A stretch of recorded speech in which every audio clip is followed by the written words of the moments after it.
ये वाले काम कौन करवाया? अब ये बताओ, एक बताओ, इससे इससे आम जनता का लाभ क्या है?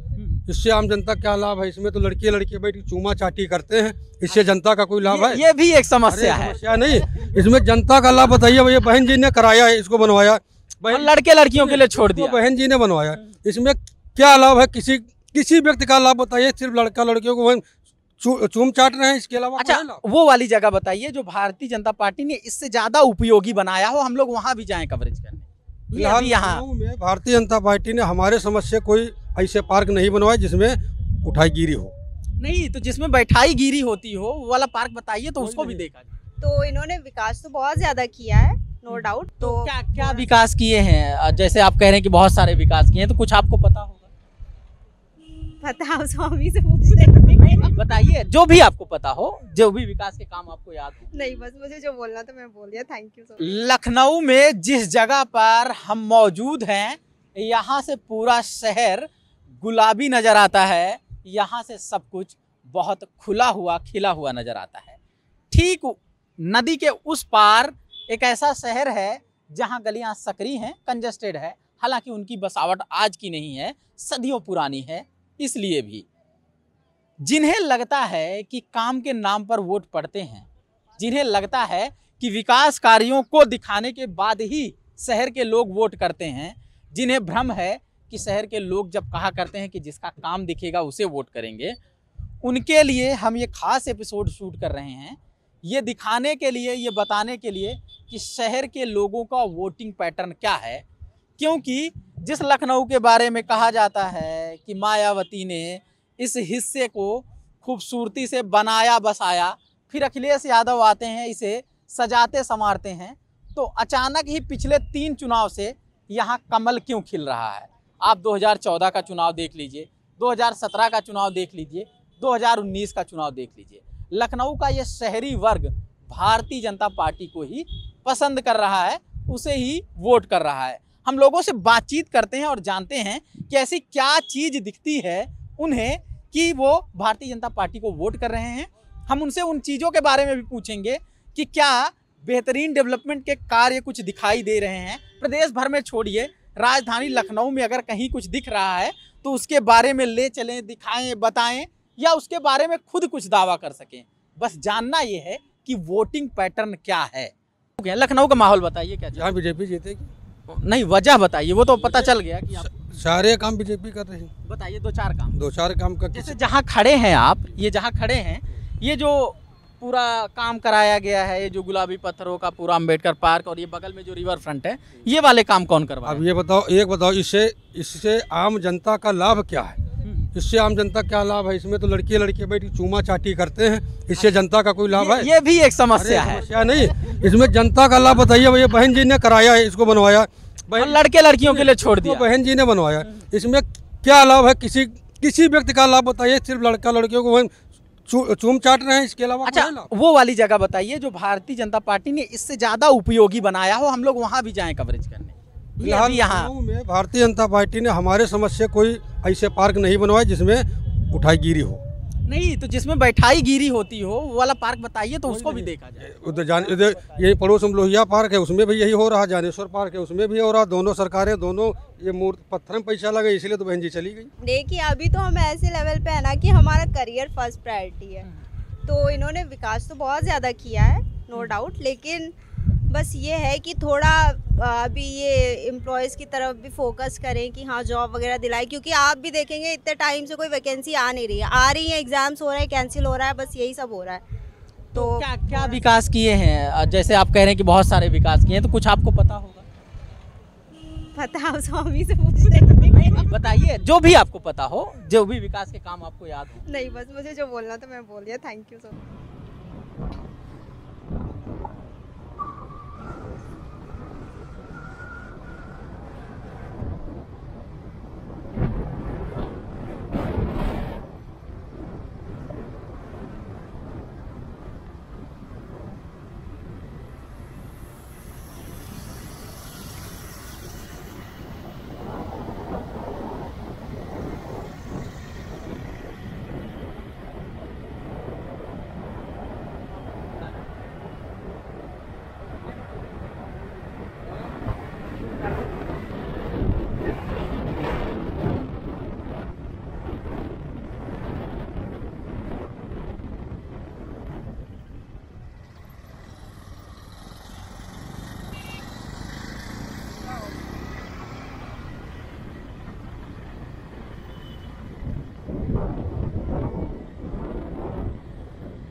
रिवर फ्रंट पे आए लोगों से हम लोग बातचीत करते हैं और जानते हैं कि वो क्या राय रखते हैं और अभी किसे वोट करने जा रहे हैं, उन्हें किन का काम पसंद है और देखते हैं कि वो किन मुद्दों पर वोटिंग करने के लिए जाते हैं। दरअसल एक मुद्दा है, हम इसी पे बातचीत कर रहे थे कि मायावती ने लखनऊ को और ख़ासकर इस हिस्से को एक तरह से बनाया, चमकाया, फिर आगे आते हैं अखिलेश यादव उसे सजाते हैं, काम को आगे बढ़ाते हैं और फिर उस पूरे काम के बावजूद 3 बार लगातार 3 चुनाव में कमल खिल जाता है। ये बड़ा कॉन्ट्राडिक्टरी, बड़ा अलग सा संयोग कैसे होता है? भाई मैंने आपको बताया आज का ज़माना ऐसा ही है, जो दिखता है वो बिकता है। प्रचार और पैकेजिंग इसके लिए। बिल्कुल बिल्कुल बिल्कुल। मैं अभी रात में आपको बताऊं, यूट्यूब पे मैं देख रहा था, ऐसा कहते हैं कि लोग जैसे आचार संहिता लगती है तो आप प्रचार नहीं कर सकते, पर मैंने ज़्यादातर डिजिटल मीडिया पे भी देखा, जो भी है आपका मतलब उसमें जो एडवर्टीजमेंट आता है वीडियोज़ में, उसमें आपको 80% आपको बीजेपी का ही मिलेगा। डिजिटल मीडिया पे भी आपको प्रचार जो मिलेगा बीजेपी का ही मिलेगा।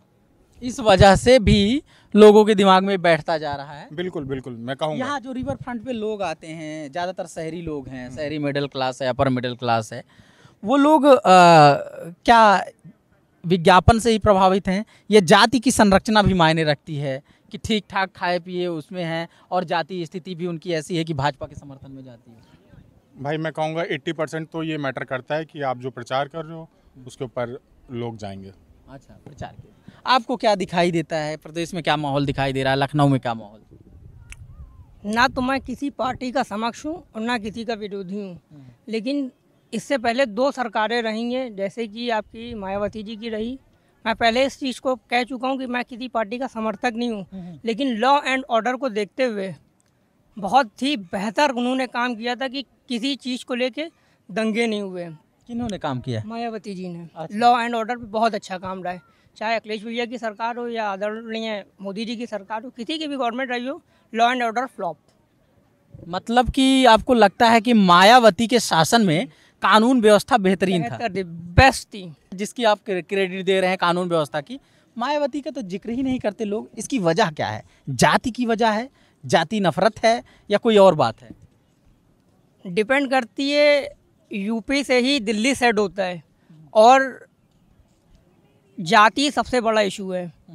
कहीं ना कहीं लोगों को सोचना चाहिए, हम जिस देश में पैदा हुए हैं, कहीं ना कहीं उस देश की हम आगे प्रतिनिधित्व कर रहे हैं, तो हम जात को ना देख के अपने देश का और अपने जिस जगह पे रह रहे हैं उत्तर प्रदेश में, उसको प्रतिनिधित्व करते हुए उस पार्टी को वोट दें। मैं किसी पार्टी के लिए नहीं कहूँगा कि आप इस पार्टी को वोट दो पर्टिकुलर, लेकिन जात को हटा दो भाई, जात आपके लिए कुछ नहीं है। एक बात कही जाती है कि हजरतगंज के आगे का ये जो लखनऊ है, गोमती नगर पूरा सेंटर वाला, मायावती ने इसे खूबसूरत गुलाबी पत्थरों से बनाया और उसे अखिलेश यादव ने ग्रीनरी के जरिए और तमाम सुविधाओं के जरिए फाउंटेन लगाकर सजाया, लेकिन यहाँ आके कमल खिल गया और पिछले 3 चुनाव से खिल रहा है। वजह बताइएगा आप। लखनऊ के मिजाज को समझते होंगे आप, लखनऊ के वोटर्स के मिजाज को। ऐसा क्या हुआ कि अगर मायावती ने बनाया, अखिलेश यादव ने उसे और आगे बढ़ाया, सजाया, तो वोट भाजपा को सबसे ज़्यादा क्यों मिल रहे हैं पिछले 3 चुनाव? देखिए, भारतीय जनता पार्टी जिस प्रकार का पोलराइजेशन चुनाव में करती है,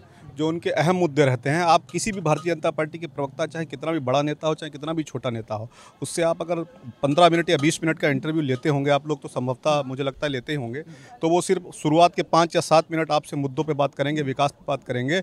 और मैं चुनौती के साथ कह रहा हूँ आपके चैनल के माध्यम से कि मुझे नहीं लगता कि भारतीय जनता पार्टी का कोई भी प्रवक्ता या कोई भी नेता ऐसा है जो अपना कोई भी बयान बगैर हिंदू मुसलमान, बगैर पाकिस्तान चीन या इन सब मुद्दों के अभाव में दे सके। ये सब मुद्दे उसके बयान में जरूर समाहित होंगे, क्योंकि भारतीय जनता पार्टी की रणनीति है बांटो और राज करो, अंग्रेजों की नीति पर वो चलते हैं और यही उन्होंने पिछली 2017 का जो अभी आपने जिक्र किया, यही रणनीति उनकी थी और वो अपनी रणनीति में कामयाब हो गए। अभी देखिए, कहा जाता है कि इसको मायावती ने जितना स्ट्रक्चर बनवाया, जितना उसे सजाया, उसको अखिलेश यादव ने आके काम को आगे बढ़ाया और उसे और संवार दिया, ठीक है। लेकिन इस पे पिछले 3 चुनाव से कमल खिल जा रहा है। इसकी वजह कुछ आप लोग समझ पाते होंगे, शहर के लोग किस मिजाज पे वोटिंग कर रहे हैं, कि दिखता तो उन्हें भी यही सब काम होगा ना। अब शहर के लोग पता नहीं क्या सोच रहे हैं। उन्होंने जो ये हिंदू मुस्लिम कार्ड खोल रखा है, राम मंदिर का खोल रखा है, तो हम लोग को तो लगता है कि इसी वजह से उनका वो जो रिपीटेडली वो जो जीत रहे हैं, वो उसका मेन मकसद यही है कि इलेक्शन के टाइम पे वो ये मुद्दा छेड़ देते हैं। जीत हार में काम एजेंडा है या नफरत का एजेंडा?